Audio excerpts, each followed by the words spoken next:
¿Cómo están, amigos? Muy buenos días. Gracias por estar en sintonía en este fin de semana en Diálogo Abierto. El resumen de lo que ha acontecido durante estos últimos 7 días en el ambiente político, social y económico. Vamos a contarles a esta hora, a los choferes sobre todo, que se ha cerrado hace solo unos minutos un importante tramo de la vía expresa. Y esto como medida de precaución porque se produce una serie de congestionamientos a esta hora. El carril que viene desde Chorrillos hacia Lima, se ha producido un accidente el que lamentablemente ha cobrado la vida de una persona. Así que hay que tomar las precauciones porque a esta hora ya empieza el tránsito a ser más congestionado. Y lo que está siendo congestionado también en el Perú es el tema político, que se ha sumado un nuevo aspecto, el que incluir para que los próximos senadores y diputados cuenten con inmunidad parlamentaria, es decir, con la posibilidad o la prerrogativa que puedan ellos ser evaluados antes por el Congreso para decidir el levantamiento de su inmunidad. Recordemos que una de las últimas reformas constitucionales del Congreso de la República, que el Congreso complementario, es decir, desde el 2020 a 2021, fue justamente la eliminación de esta figura, porque para muchos la inmunidad se había convertido en impunidad. ¿Qué significaba esto? Que muchos congresistas llegaban al Parlamento o buscaban ser parlamentarios para evitar continuar con sus juicios, para que sus juicios se suspendan durante los 5 años o durante el periodo de ejercicio legislativo. Esta figura se eliminó porque era sumamente controvertida y cuestionada por diferentes sectores políticos y de la opinión pública. Sin embargo, hay una propuesta ahora para que se restituya esta figura de la cual gozarían congresistas, principalmente senadores y diputados. Uno de los parlamentarios que impulsó justamente la eliminación, la derogatoria de esta figura en la Carta Magna, fue el ex congresista Luis Roel Alba, ex vicepresidente del Congreso. Actualmente también fue presidente de la Subcomisión de Acusaciones Constitucionales. Él es constitucionalista y actualmente militante de Acción Popular. Así que lo saludamos de inmediato. Doctor Roel, muy buenos días. Gracias por venir. No, muchas gracias a ti, Ricardo. Buenos días a ti y a toda tu audiencia. Y efectivamente, como tú mencionas, yo creo que es un retroceso. Por suerte, todavía no está en el Pleno. Esperemos que en el Pleno no se pueda aprobar o que no alcance por lo menos los votos necesarios, que son 87, y que esto pase a referéndum. Yo creo que la ciudadanía, así como reclamó a los entonces candidatos y luego a los congresistas elegidos en el Congreso complementario, que se eliminara la inmunidad parlamentaria, porque como tú bien señalaste, la inmunidad parlamentaria durante los años que ha tenido la Constitución 93 en adelante, ha tenido grandes críticas y problemas, porque ha sido una especie de paraguas para que muchos políticos o malos políticos buscaran el Congreso no para servir, sino para servirse de él y de su protección. Claro, ese es el antecedente negativo que ha tenido el Congreso. Claro, porque lamentablemente pues muchos evadían la justicia, era la mejor forma de evadir la justicia y responsabilidad. Exactamente, ¿por qué? Porque cuando existía la inmunidad parlamentaria también existía lo que era la Comisión de Levantamiento de Inmunidad Parlamentaria. Y esa Comisión de Levantamiento de Inmunidad Parlamentaria no era por terceros, sino era llevada conformada por congresistas de la República que decidían entre ellos mismos si se levantaba o no esa inmunidad, si permitían o no que el Ministerio Público y el Poder Judicial podían entrar al foro parlamentario a o investigar o procesar o inclusive encarcelar al congresista. Lo cual, si vemos cómo está funcionando la Comisión de Ética del Congreso, que no sanciona a nadie, o bueno, sancionó solo a uno que otro congresista, pero de ahí a nadie más. La Subcomisión de Acusaciones Constitucionales, que entran denuncias del Ministerio Público, bien sustentadas, con hechos objetivos, con pruebas, y que se archivan contra los mochasueldos, sobre todo los mochasueldos, sí, ¿no? Pues, sí. Y además, si tenemos en cuenta que históricamente, desde que se ha dado la Constitución de 1993, este es el Congreso que más congresistas con denuncias constitucionales e investigaciones abiertas tiene el Ministerio Público, tiene casi 80. Claro, o sea, empezaron con 56 creo, pero han ido creciendo y conociéndose, ¿no es cierto? Empezaron con 40. Con 40. Y luego se ha ido aumentando y ha llegado casi a 80. Es decir, tienes más del 50% de los congresistas investigados por el Ministerio Público, con denuncias constitucionales o en curso o que están archivadas, y que el Ministerio Público lo más seguro es de que luego de que acabe este Congreso presente nuevamente las denuncias con nuevas pruebas. Sí, pues, esa es lamentablemente la situación. Ustedes hicieron una reforma rápida, ¿no? Recuerdo que se aprobó, me parece, en diciembre una legislatura y en febrero fue la siguiente legislatura.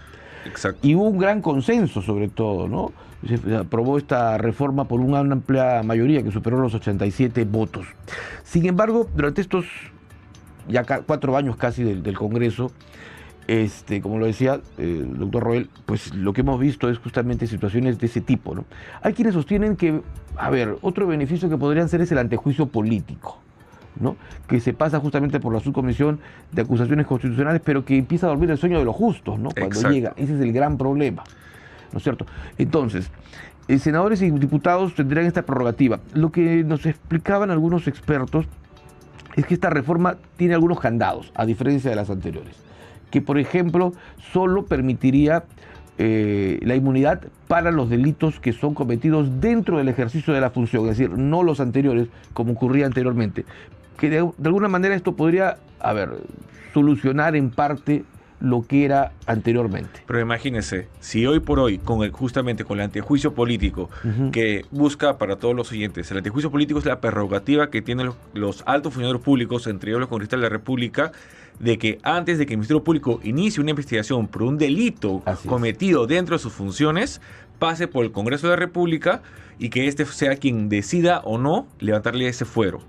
Si usted se imagina que hoy, como hemos mencionado, hay denuncias constitucionales que están durmiendo el sueño de los justos en la subcomisión de acusaciones contra congresistas, que hay pruebas no solo de los medios de prensa, sino inclusive del Ministerio Público, claro, que están debidamente sustentadas y comprobadas para dicho ente, y que o se archivan porque no tienen los votos necesarios, o dos, se mantienen ahí guardaditas, enfriándose en el archivo de la subcomisión de acusaciones constitucionales.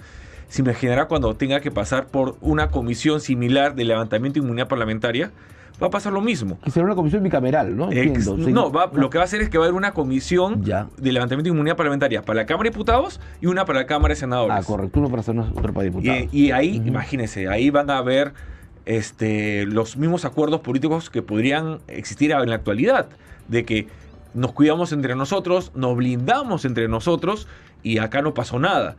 Y estamos hablando de hechos que ahora, para el Ministerio Público son hechos también cometidos en el acto de las funciones públicas. ¿Qué dice la jurisprudencia internacional sobre inmunidad? Porque ayer escuchaba a varios constitucionalistas y decían de que, que en todo país, que somos, creo, la excepción en Sudamérica, que los parlamentarios no tienen inmunidad, ¿no? Claro, antes decíamos que los parlamentarios están blindados. Dice que acá somos el único país en Sudamérica que están los congresistas desblindados. A ver, ¿qué tan real es eso?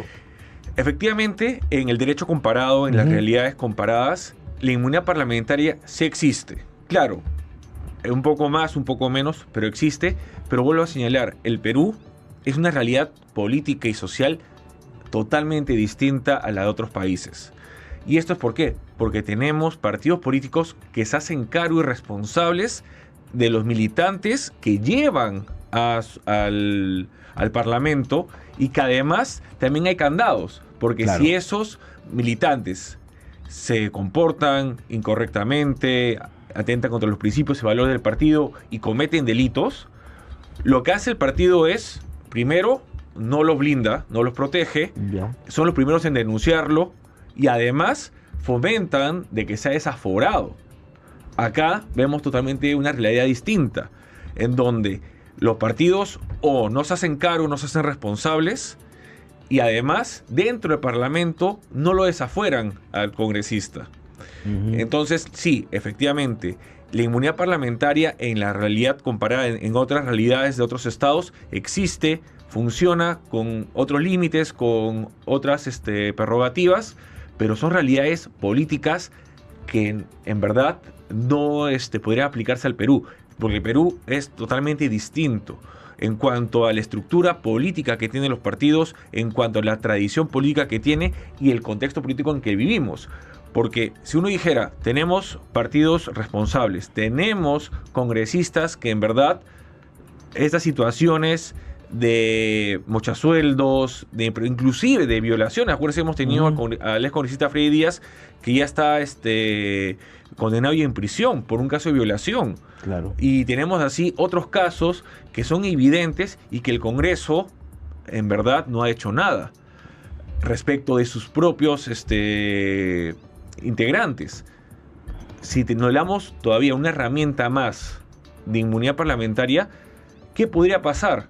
Vamos a generar incentivos perversos para que personas que ya tienen dudosa reputación o que ya tienen antecedentes de actuar, por ejemplo, en economías informales o ilegales, que busquen estar en el Congreso para seguir actuando de esa manera y que esta vez tengan la protección de la inmunidad parlamentaria.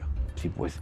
A ver, el Congreso también está buscando reformar el sistema de justicia, ¿no? Hay una comisión que se ha creado justamente para el tema, pero yo me preguntaba, mientras usted nos explicaba que más de 80 congresistas están siendo investigados por el Ministerio Público, el actual Congreso, si tiene casi el 70% de congresistas investigados y hasta procesados, ¿tendría la capacidad para realizar una reforma al Ministerio Público, al Poder Judicial?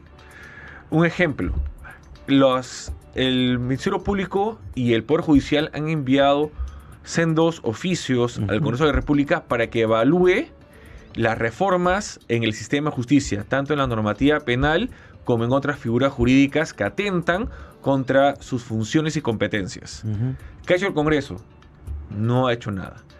La Comisión de Justicia y Derechos Humanos ha recibido esos oficios y no ha puesto ni siquiera proyectos de ley que busquen o pretendan reformar esa situación o volver a retomar la situación anterior legal, que es lo que exige tanto el Ministerio Público como el Poder Judicial, que son los operadores de justicia y sobre todo los encargados de la persecución del delito y de sentenciarlos.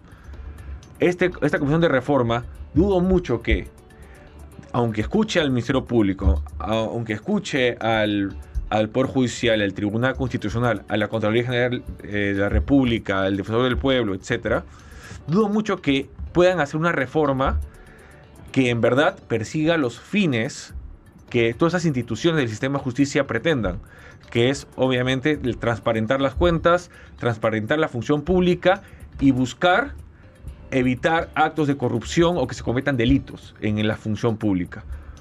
¿Por qué? Porque como bien hemos señalado, ellos más bien están buscando una normativa que los proteja o para las acciones que están cometiendo en la actualidad o para cuando salgan de la función pública no tengan que ser perseguidos por la justicia.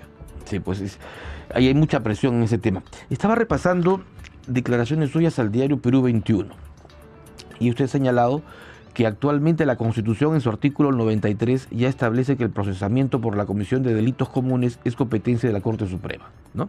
Por lo que consideró que el Ministerio Público viene actuando de manera equivocada al tipificar algunos delitos en denuncias constitucionales contra congresistas, cuando, al no ser delitos de función, podrían ir directamente por el desafuero parlamentario, que además tiene la prerrogativa del antejuicio.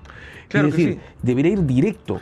Claro, porque la idea cuando se reformuló el artículo 93, que establecía previamente la inmunidad parlamentaria y ahora ya no lo existe, sino existe lo que es la garantía funcional, es decir, la protección de los congresistas al momento de emitir su voto, de presentar iniciativas legislativas, de opinión y demás, y que además su protección funcional está garantizada por el artículo 99 y 100 de la Constitución.